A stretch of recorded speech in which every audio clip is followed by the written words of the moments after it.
So our website feature is going to have a lot more improvements going forward, and we're hoping to integrate a shopping cart and payment gateway and everything in one, so you can track your entire cycle in one product. You don't have to use Shopify.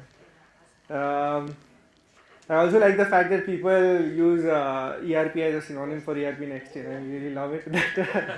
I've seen a lot of people do that. So really excited about that.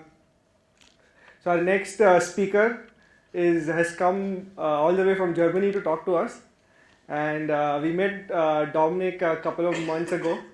Dominik runs a circuit board manufacturing company. He talked more about that, and he had come 2 months ago for a developer training, and so he's one of those guys who loves to get into everything. He gets into the code. He gets into really amazed with the speed he picked up stuff, and he's really excited about ERPNext. And I'll let Dominik talk more about his story.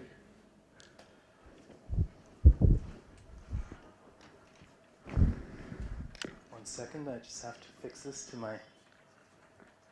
I'll just put it here. All right. Hello, everybody. Yeah, my name is Dominik. I'm with a company called ESO Electronic. I am the CEO and Director of Business Development of ESO Electronic Germany, which is the German branch of a small electronics manufacturing company with locations in Germany, in Romania, and in the United States. We have about 80 employees overall, so we're considered a small business. What we do is circuit board assembly. This is typically under the term of electronics manufacturing services. And within the electronics manufacturing industry, we're producing small batch. So we're specializing in rapid prototyping, small batch, really highly durable quality electronics that we manufacture as contracts from customers. So we do not have our own products, but we produce products for a wide array of customers that need some electronics. So to visualize that a little better, I have a picture here. I don't know, does somebody recognize it? Yeah, it's a MacBook. If you flip your MacBook around and open it up, I don't know if that's a good idea, but if you do that and you remove all the battery packs, because modern MacBook is not much more than a huge battery, you'll find the circuit board on top. And obviously, we're not producing electronics for the MacBook, but we're producing electronics for an array of other customers. This is an actual image of a circuit board that has been assembled at our company. And what we do is we buy the printed circuit board, which is the green base material, and many of you must have seen this if you open up a computer. You see the circuit board. And basically our service is to buy those electronic components, resistors, capacitors, semiconductors, and then to populate them onto the printed circuit board to make, just generic components, and just like a piece of copper, turn that into electronics that fulfill a specific task. And one of those electronics products may be made out of, let's say, 150, 200 different components. So just bear that in mind when I give you more figures now. One board may have 200 different components. And we produce for 125 customers, which are mostly in Europe, not all European, but mostly in Europe, and still strong focus in Germany, which is a big market in the electronics industry. And we produce about 1,450 different products. So if Apple, decided to produce the MacBook with us, we would be producing 1,451 products. So again, obviously that's not the kind of batch size. I don't know how many MacBooks Apple sells, but I would imagine that's in high 100,000s. And for us, a batch size is about 100, 200, 500, maybe 5 or 10,000. That's what we do. So of those components that you saw, we assemble about 13 million components a year, and about 500,000 boards. So these are a lot of numbers, but I put them in to show you that this is really enterprise. We might be small business if you look at the number of employees, but this is really high complexity that we produce. And what I would like to show you first is our current software ecosystem. What do we work with to get the mission done? The first part is customer communication, right? So we have a lot of customers that call us up, and some people just still send us a fax and whatnot, but most customers communicate over email, and we're using Helpscout, which is a software, maybe you're familiar with Zendesk and other help ticketing systems. Also, ERPNext has a basic ticketing system, which is the support system. And we're using Google Mail, of course, for personal correspondence, delegating stuff like appointments and stuff like this. So then the next one is project management. If we're assembling 1,400 different boards every year, obviously, we get, I don't know, like 5 new projects a week. So every day there's a new project, a new project, a new project, and they're all different, and they all need different things to be dealt with. And what we have started using for this is Asana. Asana is basically what Anand showed us earlier, is a to-do list. Just a very sophisticated to-do list. And it helps us keep track of all the different things that have to happen. I mean, there's probably about 25 things that have to happen before we can even start production. And it's a mix of like 15 people who are involved to get the product even ready. And we also still use pen and paper, of course. It's not like we hand around little papers, but still on the shop floor level, some things are still done in pen and paper, or there's like production documentation. Next one, documentation, is done in Word and Excel. And this is all stored on a Windows file server. So think about, you flip back that image of the MacBook again. Like, where do you actually put the PCB in that, like, unibody aluminum? Or, at what temperature does the circuit board have to be soldered, and all these things. So this has to be documented. And when I say we use Word and Excel, yes, first of all, it sounds a little like, all right, yeah. But we've created quite sophisticated tools for getting it done. And we're really a data-driven, documentation-driven company to get all of this done right. And lastly, ERP system, right? So this is just, for us, the ERP system is just one of the pieces of the puzzles. Well, it's an important piece of the puzzle, but it's not like a dominant piece. And we use Microsoft Dynamics Navision, which is an enterprise ERP solution. It's version 2009. There's more modern versions. There's also web-based versions nowadays that we could migrate to. But we've made all of our investments in Microsoft Dynamics Navision, and we've tailored it to suit us.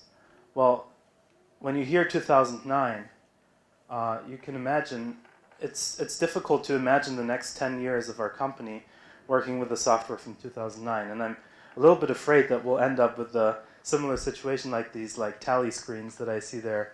I see that's like the thing here. And so we're seeing that it's a sophisticated ERP system. It does everything you can imagine, very sophisticated, actually no bugs, it's well-tested software.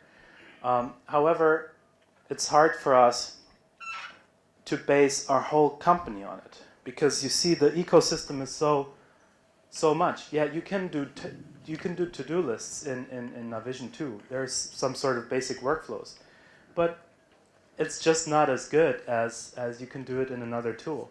And we're seeing that we're replacing more and more tools that we used to have in our ERP system. We're saying it's just not up to standard. This is not how we do things. Like, we're feeling that we're sending faxes rather than like sending an SMS or an email.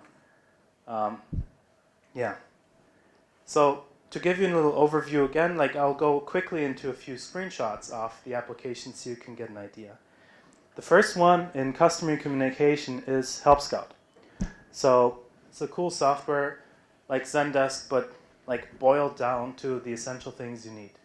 So this allows us to be fast and responsive and to assign tickets to other people and to actually also get customer feedback like, how did you rate my service? What do you think of my answer? Are you happy with the service I'm giving you? And it also allows us on the right side, you see, to have the customer's quick contact details. Maybe phone call is better than writing an email back, you know, if stuff is tense with a customer. Or if they're just happy and say thank you, you know, maybe you'll give them a phone call back rather than sending an anonymous email.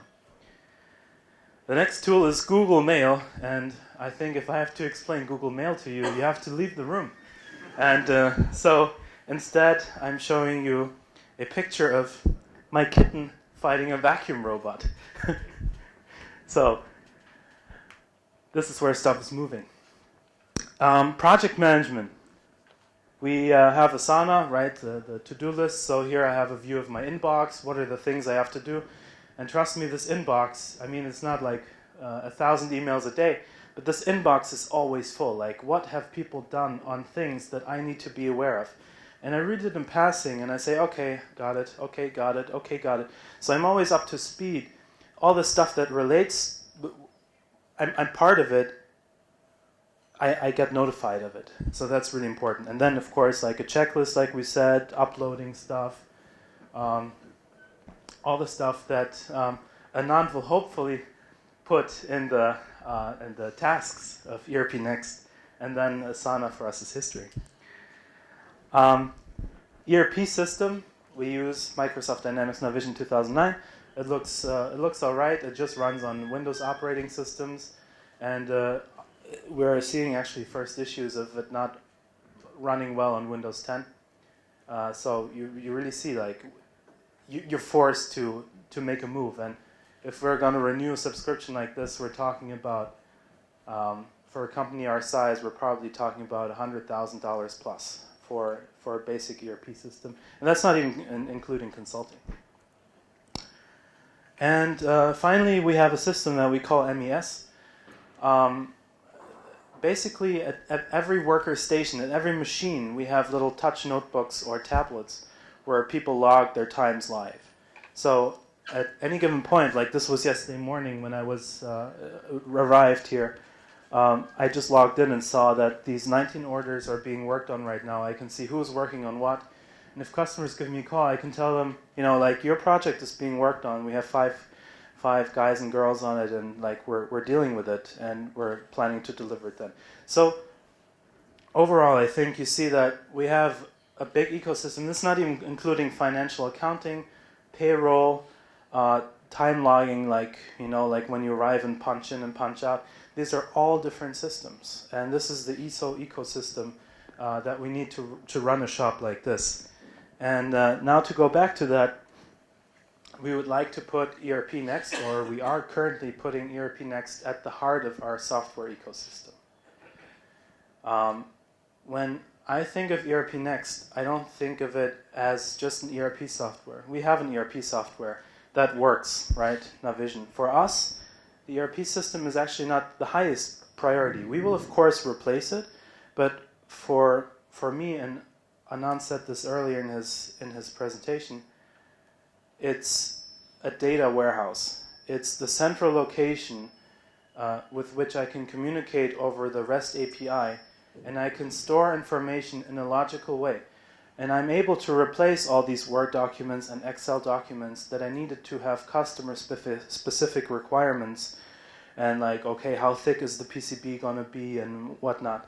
And I can create doc types in ERPNext. I'll just create doc types, and I will be able, even if I decided, which I doubt that I will continue using Asana, then I can hook them up. I can hook the systems up because most modern software works like this. And yeah. So we're going to replace Helpscout. All that's in red is going to be replaced. Helpscout, pen and paper, Microsoft Dynamics, Windows File Server, Word and Excel, none of that will be. at the system. Of course, we'll have Word to write like a letter to someone if we ever write a letter instead of an email. But the idea is really to customize the system heavily for us. And Asana and MES will of course stay. This is our own software. We wrote it. This is really good software too. Will stay, but it will actually hook up to the ERPNext database, and we'll retire the SQL database that we have, and we'll just implement the REST API. So what were we looking for when we're looking for the new system to replace Microsoft Dynamics? We're looking for a heavily customizable but still updatable ERP system. I remember that was one of my first questions that I had. If we start customizing, if we start changing things, will we still be able to update the system? Because trust me, it's going to be close to impossible for you on Navision. Close to impossible. You have to rewrite it. Or you have to be really good, or you have to pay a service provider a ton of money to do those changes for you. We were really looking for an information warehouse with an API. And we were looking for a web-based solution. I don't want to depend on Windows 10, Windows 7, or whatever. I don't want to even depend on Windows itself. I want to run it on a Mac. I want to run it on a smartphone. I'm out on customer visits a lot. I just have an iPad with me. Well, guess what? I can't pull up the customer data. I have to pull out my laptop, connect with a VPN connection to our company, to then do a remote desktop, and then to open the system. Because it's virtually impossible to run an application like Navision over a VPN pipe. It's actually impossible unless you're very patient. So we want a web-based solution. If a customer calls me, I want to pull out my phone, I want to tell them how far things are. We want a beautiful product. And this is where the design comes in. I remember when I first opened the ERPNext website, I was going left and right. I've probably spent like weeks Googling open source ERP, open source financial software, open source whatever. Just looked at everything that's available. The only criteria where I really stopped looking was if it's not web-based, I'm not even considering it. This is how strictly I'm going about this. Maybe someone of a different generation would maybe not say that's so important, but I really see this as important. And I like the idea of mobile first. So I saw a beautiful product. I just clicked, I got the demo going, understood the system right away, and I really liked that. And I was looking for an open source project. Of course, we're using closed source commercial products every day and all the time. That's fine, that's good. Like I'm holding an iPhone in my hand. And I like those products, they're well done. Most open source products, like I said before, are not really beautifully done. But the most important thing about open source to me is that, companies change and companies go under. And companies change their policies and politics and their focus. And if I'm dependent on someone that I'm paying $100,000 to give me software, and I see that, somehow they're not really interested in me, or somehow they're not, they're not responsive. They're not doing anything. Well, guess what? I've already forked ERPNext on GitHub to contribute to it. But even if anything happens with a company, and that can happen through sickness, through personal disasters, or, anything, I want to be able to continue. I want to, have a network of partners, a community that can help me, and if that sort of leadership is going, you have to continue it. And I saw all of this in ERPNext, so that's why I put ERPNext here. Everything that I was looking for, I found in ERPNext. I met a very dedicated team. Like Rushabh said, 2 months ago, we were in a developer training here in Mumbai. And it's just excellent. It's better than I could have imagined. I would even go as far as saying ERPNext is a total game changer. Not only for us, but also in the ERP business. It's a total game changer. And I think we're at the beginning of something really good here.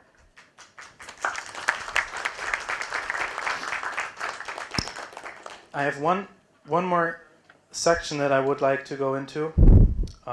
which is community. And I've posted this blog entry on the Frappe blog. It said, "You want more out of ERPNext? Well, start today." And I mean this seriously. And I think the right moves are on. Like, you're talking about creating a foundation, creating a system of community, and this is really good. So what can I actually do? And we were looking at this as a company. What can we actually do other than financial support? Well, we can help fix the documentation. We can participate in the forum, and we can come to conferences. It's quite a far way to come to Mumbai, but I think it's important to get to know all of you and hear different stories, and also reconnect with the Frappe team. It's really important to me. Secondly, you can work on, or you can sponsor a translation. Like I said, there's so many languages that this needs to be translated into, and especially in small business, maybe in India or some companies in Germany, or obviously United States and Great Britain, the language might be English, but when you go into a small business in Italy or Spain or even Germany, you're not likely going to have English as a corporate language, so people need it in their language. So please contribute to it, fix translation errors. There's a great translation portal. Test the software for bugs and report them as issues on GitHub so they can be resolved. Sponsor a paid feature implementation if there's something that you would really love seeing in ERPNext. Don't just, it's easy to articulate a desire and say, oh, it would be cool to have that. And then when it comes to, yeah, of course, this costs us all money, be like, I don't know about that. Is it really worth that much? But if something's really worth that much, you should sponsor it, and maybe not keep it to yourself. Maybe contribute it to the whole software. Contribute financially to the development, even if you host it on your own servers. Of course, all the cloud customers of you and the cloud customers worldwide are contributing. When you download it and install it on your own server, the Frappe sees nothing of that. That's fine, that's their choice, and it's the principle of open source. However, I think it is good to contribute within your company's means. After all, you're getting so much for so little, for nothing really. But you're getting a whole ERP system. You can contribute a little bit. At least that's what I think should be done. Sorry? Okay. Talk to Frappe whether the feature you've implemented could become the standard software. So even if you create something yourself that you needed for your company, maybe you can turn it in as an app, and maybe everybody can contribute. I think we're trying to do this with quality management things, like our company being contract manufacturing. We have customer returns and customer complaints, so we're trying to contribute and then turn this into ERPNext default. They're very open to this. And finally, if you are a software developer, help fix issues. They have 700 open tickets, and it's hard to hire a bunch of developers on a fluke or on the idea of let's just go full on. Let's hire 10 guys.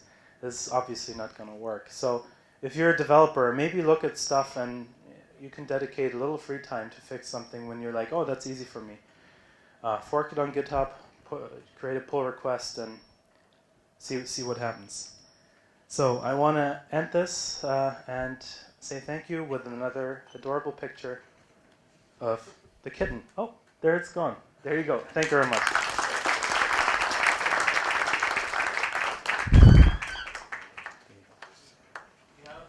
Oh, sorry. Okay. Yeah. There you go.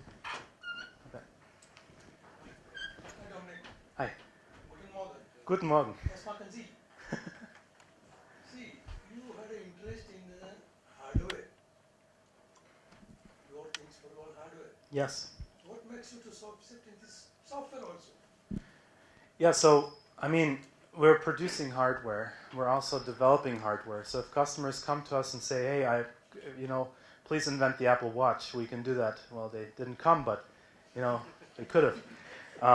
I don't know if we would have done it as nicely. But, so we're creating hardware. But, we have 20 people that are dealing with order processing, purchasing, shelving stuff, quality management, technical documentation, And then obviously there is also management functions, financial accounting, controlling, all of this. And in order to create that hardware, we really need a strong software ecosystem.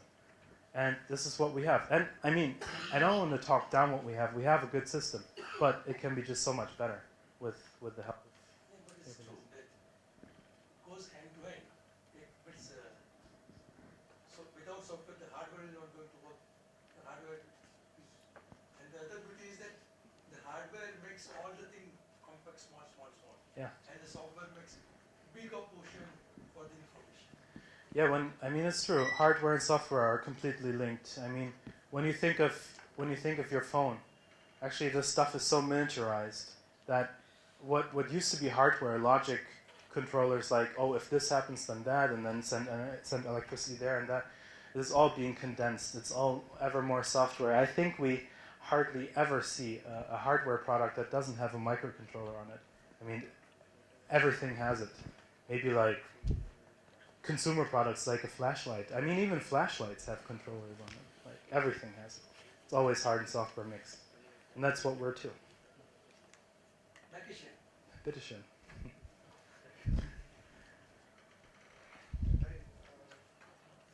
Thanks, Dominic, for your great story, and thanks again